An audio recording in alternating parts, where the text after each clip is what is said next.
మన ప్రభువైన యేసుక్రీస్తు పరిశుద్ధ నామములో ఈ పాడ్కాస్ట్ ద్వారా వాక్యం ఉంటున్న ప్రతి వారికి నా హృదయపూర్వకమైనటువంటి వందనాలు.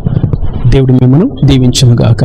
కీర్తనల గ్రంథం 139వ కీర్తన 18వ చరణం చివరి మాట, నేను మేల్కొంటిన ఇంకను నీ యొద్దనే ఉందును.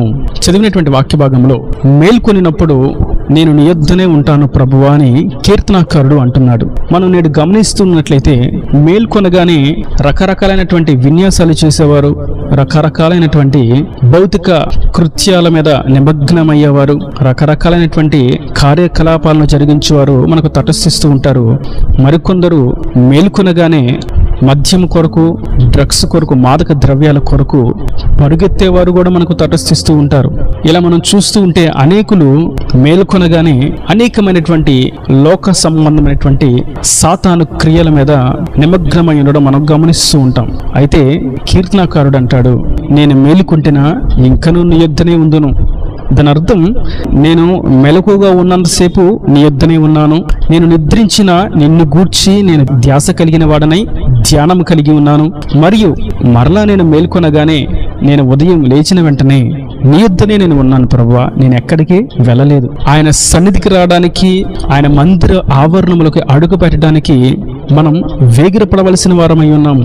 ఆయనను చేరుకోవడానికి వేకువజామున లేచి ఆయన సన్నిధిని అనుభవించడానికి, మోకరించి ప్రార్థించడానికి మనము బద్ధులమై ఉన్నాము.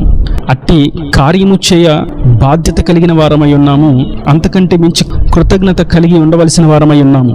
కారణం, ఆయన రాత్రివేళ సమాధిలో ఉండి వేకువజామున తెల్లవారుతూ ఉండగా మరణపు ముళ్ళను విరిచి పునరుద్ధానుడయ్యాడు.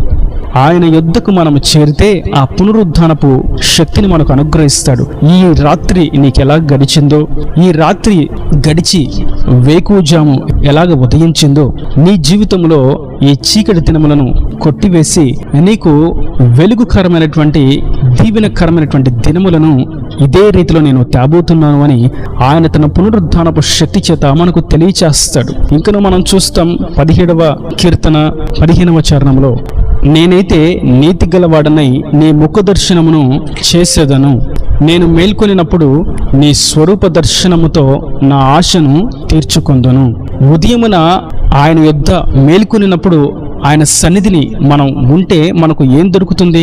ఆయన పునరుద్ధానపు శక్తి, ఆయన ముఖ కాంతి, ఆయన స్వరూప దర్శనం మనకు కలుగుతుంది. దానిని మనం పొందుకునే చేత మనకు కలిగేది ఏమిటి? మనకు కలిగే లబ్ధి ఏమిటి? మనకి ఏమి లాభమో అని చూసినట్లయితే ఇక్కడ చూస్తున్నాం, ఆశ తీర్చబడుతుంది. మనం వేకువజామున ఆయన పాదాల చెంత మన దినచర్యను పెట్టి ఆయనకు అప్పగించి మన దినమును ప్రారంభించినట్లయితే, ఆయనకు మన జీవితాన్ని సమర్పించినట్లయితే, ఆయనకు మన దినమును అప్పగించినట్లయితే మన ఆశను ఆయన తీరుస్తాడు. ఎలా తీరుస్తాడు?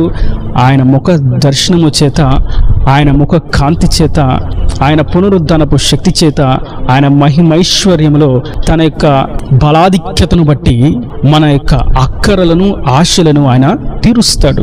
ఈ వాక్యం వింటున్నటువంటి నా ప్రియ సహోదరులారా, ఆశలు తీర్చబడట్లేదు అని ఎవరెవరి దగ్గరకో వెళ్ళి ఎదురు చూసేదానికంటే, ఎవరెవరి దగ్గరకో వెళ్ళి వేచి ఉండేదానికంటే, చెయ్యి చాచేదానికంటే వేకువజామున ఉదయమున ఆయన యొద్ద ఉండడం మనకు మేలు. ఆయన యొద్ద ఉంటే ఆయన మన ఆశను తీరుస్తాడు.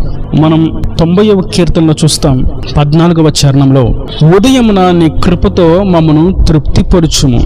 కీర్తనకారుడికి తెలుసు, ఉదయమున ఆయన కృపనిస్తాడు.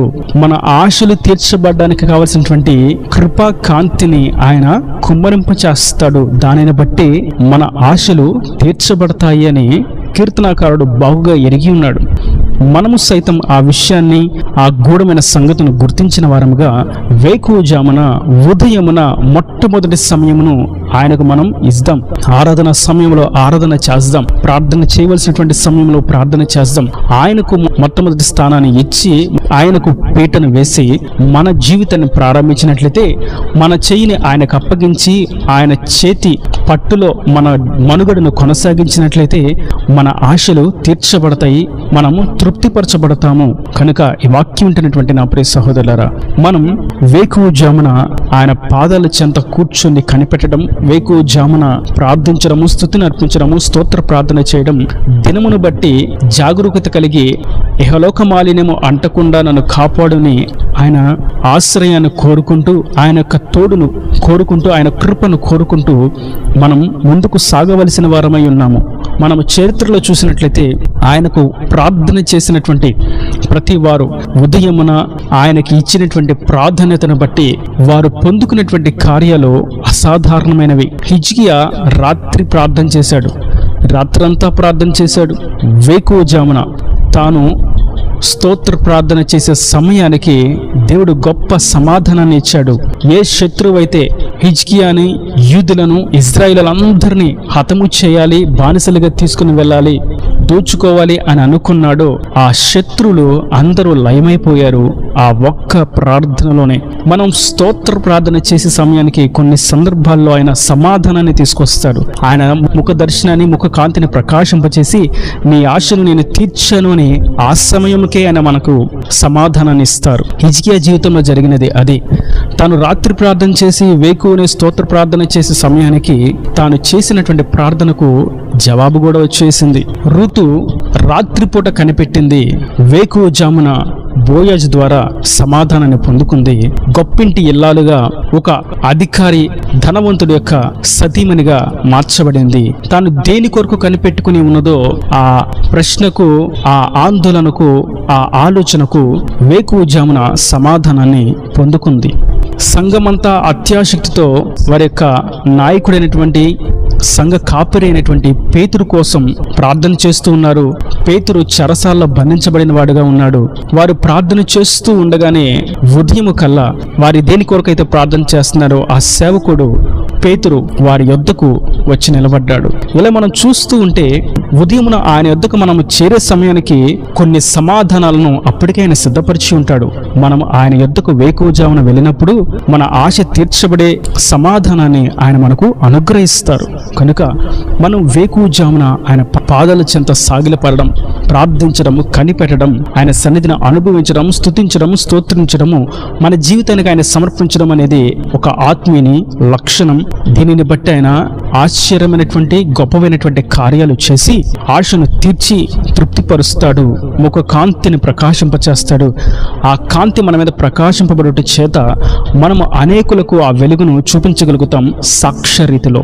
మోషే కొండ మీద దేవుడితో ముఖాముఖిగా మాట్లాడాడు. ఆయన కాంతి మోషే ముఖం మీద ప్రకాశిస్తూ ఉంది.